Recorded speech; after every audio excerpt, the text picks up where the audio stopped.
everyone, welcome to my channel. My name is Paris and I'm the author of the Magi trilogy. Something you may know if you've read my books is I have a lot of magical creatures on it that are unique to my books. I have the Woven Guard, wolves that can travel easily 200 plus miles a day. They can call magical portals out of the sky. I have mutant snails. Your regular average snail that's the size of a horse can swim in lava, climb walls, and can scream. I have a mountain lion that when it slashes its claws, it can touch you and hurt you whether or not it actually came in physical contact. In today's video, I want to share with you guys how I create these creatures, how I come up with the ideas, how I give them their accompanying powers, and how I make unique magical creatures that are specifically designed for my books. Now, coming up with these creatures is actually a lot easier than you may expect. There isn't really any sort of complex thing I do for it. A lot of them, for example, with the Woven Guard, I knew from the beginning kind of how they were going to work. I knew that they were going to be very large wolves. I knew they were going to be pretty much 6 feet tall at the shoulder, so I knew that from the beginning. I knew that they could travel far distances. I knew they had never missed a hunt, that there was more of them than Miles and Rose originally realized. I knew a lot of these facts in the beginning, but some of the other ones, in specific the Maya moths that we see in Illusion of Fear. For those of you who don't know, Maya moths are small little brown moths that can turn invisible. There is a fine dust-like glitter on their wings, and that's what allows them to turn invisible. They live in colonies, typically in the mountains, and when they are invisible, like Miles' tutor, Mr. Langley, suspected and is confirmed in Illusion of Fear, they can still see each other whilst invisible, which is actually very important for something that happens in Illusion of Fear. That being said, how did I come up with them? How did I come up with any of these creatures? Start with an animal. Pick out any animal out in the world ever. You can combine them together. You can pick just one. Let's say we're doing a magical giraffe, and we're gonna make it magical together.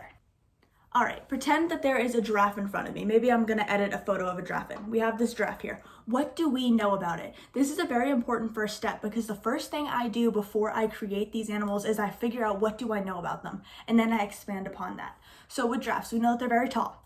We know that they have, their spots. They have whatever those things are, those horns that aren't horns on their head. We know that they eat vegetation. We know that they eat from they can reach high trees. We know that I think they can run pretty fast. We know that they can kind of surprisingly camouflage a bit better than you may originally expect for something so big. That's important. That's great. That's what we know about them. That is factual stuff. Something I like to do with my creatures is I like to find something factual about them and I expand upon it. Moths, they come out at night, that they're kind of hard to see at times because they're so small. I expanded upon that. With the mutant crow seagulls I have in Illusion of Fear as well. Crows, we know that they like shiny things. We know that they pick things up, that they're, I don't want to say they're a nuisance. It's more of the seagulls that are a nuisance, which is why I combine them together. We know that seagulls will grab things. They're not afraid to come in and grab something from you. So when I merge those together, I combine those two traits and I expanded upon it. I made them be able to pick up a full-grown human. That being said, I expanded on their normal traits. So if we have a giraffe and we're trying to make some sort of magical giraffe here, what we're going to do is we're going to expand upon their natural traits. We know that they can hide fairly well. So what if when they're against a tree, picture me, a giraffe blending in with a tree. What if their spots can change? What if they can turn, they can have some camo coming in? They get their chameleon mode activated and their spots actually blend into the bark of a tree. So you might not know that there's a giant mutant magic giraffe there because it can change its spots. And when its spots change, it turns into the bark of a tree and it hides. That would be a fun way to make a magical giraffe that's unique to the book and it makes kind of some sort of scientific sense. That's something I like to do a lot is I like my magic, whatever it is, to make sense because I'm not trying to create any sort of unexplainable magic. I like a lot of it to have a scientific base because I personally really enjoy subjects like chemistry, biology, stuff like that. Miles enjoys it as well, so I have a lot of fun expanding upon kind of the natural world into the magical world for this. Maybe we want it to be an evil giraffe instead. So maybe your giraffe has fangs, maybe you make it, instead of having it being vegetarian or herbivore, it is a carnivore and this giraffe likes to hunt people. Maybe it's like a vampire giraffe. Or maybe this giraffe can shrink. Maybe it can become really, really small and fit into small spaces.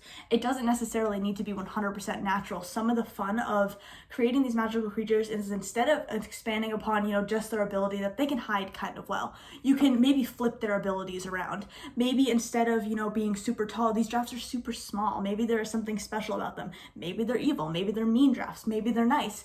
whatever it is, you can expand upon these traits. And it's not as hard as you may think because you can just play with anything. And at the end of the day, remember, this is magic. This isn't science. So if you want to go completely off, maybe this is a flying giraffe and this giraffe has wings and it can breathe fire, but then when it touches anything, it turns to ice with its hooves. Maybe all of that is tossed into the giraffe at one. That's fine because it's your book and it's magic, so it can do whatever it wants. So far, we've discussed kind of how to create these traits. Often what I do is I find a creature I'm interested in, I expand upon its traits. I play around with it until it's something that fits. What about naming these creatures? Now, I have a lot of fun naming them, and I have my Ackley elephants, I have Maya moths, I have, what else do I have that's named? The Wolven Guard, although the Wolven Guard is kind of just the name of the actual unit of wolves, so it's a little bit different. I have, oh my goodness, I know I have other magical creatures, and I just can't. Oh, I have, what are they called? Trying to think, it's the cows, the leather that Miles, bring goosey cows. That name sounds so dumb when I say it out loud. The leather satchel that Miles carries everywhere, it's indestructible leather and it comes from Brangoosey cows, which you can probably guess I got from the word Brangus. That being said, a lot of the names of these creatures have a lot of meaning, which is what I like to put into them. So the Maya moths, Maya, off the top of my head, it has something to do with being secretive or something like, I actually can't remember the exact definition. That's the funny thing. I have all of these names in the magical world in my books, they have an actual definition. A lot of them have, if you look up the root of the word or you look up what words I put together, they have meaning. I don't remember what they are offhand, but trust me, they have meaning.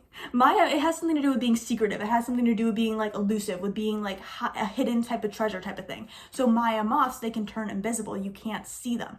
Ackley elephants, let me find my notes for that one. All right, I have handy dandy Google here. Ackley as a name, it's a boy's name that means oak meadow, or it can mean oak clearing, stuff like that. So I put that together. Ackley elephants, when they stomp their foot, anything that, I guess the ground vibrates under, if it's living, it will turn to stone. So it clears the area. I twisted the meaning. Obviously, oak clearing does not mean that, you're actually like turning things into stone in the area. That being said, it rumbles, it causes a bit of a clearing is how I kind of created the name to be. So a lot of my creatures have names that have relation to them. I found that a lot easier than completely just putting letters together until you have something that sounds good.